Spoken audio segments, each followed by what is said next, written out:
ছেলেকেও যদি বকাঝকা দেই খুব চিন্তা ভাবনা করে বকাঝকা করে দিতে হবে। কিন্তু তারপরে সে কী বললো, তার কি বলে দেওয়ার পরে তার মনে কষ্ট হলো, কি মুরগি কে মারছে, রাগ তো আসবেই না।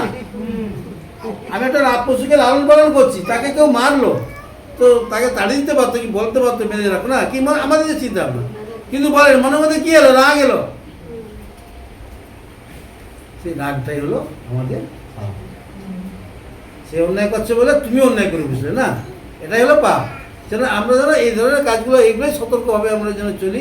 ঈশ্বরের বাক্য ব্যবস্থা যখন আমাদের মধ্যে আছে, আমাদের পর দিয়ে পরমেশ্বর পিতা কার্য করবে, এই কার্যটা করবে, তো সেই জন্য আমাদের সেইভাবে যেন মুখের জিভটা খুবভাবে যেন বলগা দিয়ে রাখি, আর সুন্দরভাবে সবার সঙ্গে যেন মধুরভাবে যেন আমরা থাকি। তো আমার আত্মাতে আজকে এত দিল, পরমেশ্বর পিতা ধন্যবাদ নাম থেকে পরমেশ্বর আজকে